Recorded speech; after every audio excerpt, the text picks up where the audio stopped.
Welcome to English with Ammy. Hey everyone and welcome. Today we are going to tackle 3 tiny little words in English that can be surprisingly tricky. An, and the. You know, they seem so simple, but getting them right is a total game changer for sounding really natural. So let's break it all down. So, an, or the. It's a classic question, right? It trips up just about everyone at some point. But don't you worry, because by the end of this, you are going to know exactly when to use each one. Let's get right into it. Okay, first things first. What even is an article? Well, you can just think of it as a small word that pops up right before a noun to introduce it. And here's the best part. In English, there are only 3 of them. That's it, just a, an and the. So let's meet the whole gang one by one. First up, let's talk about the article a. This is probably the one you see and use the most often. The rule for a is actually super simple. You use it right before a word that kicks off with a consonant sound. You know, those sounds like b, s, d, g. You get the idea. It's all about that first sound. For example, take a look at this sentence. This is a cat.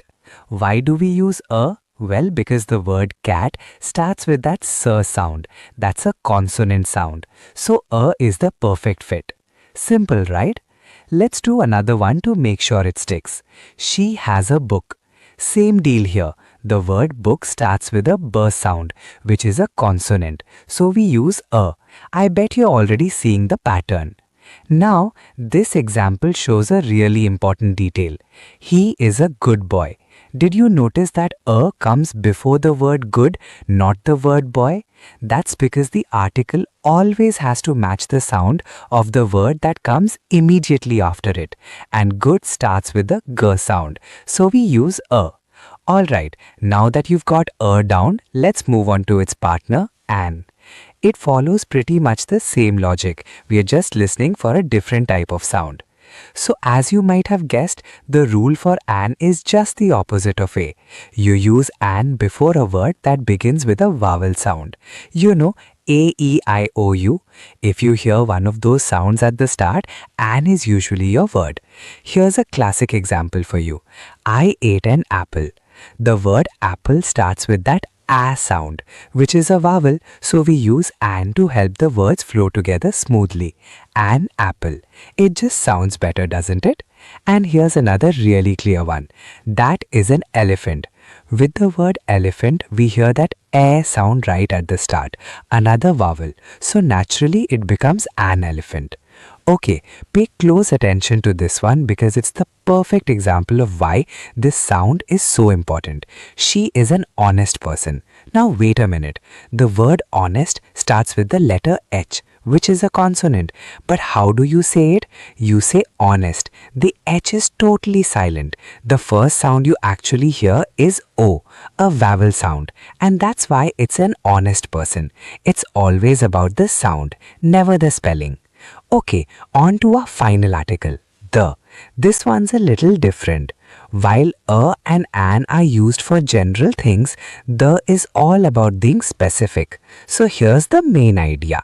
You use the when you're talking about something very specific or something that's one of a kind.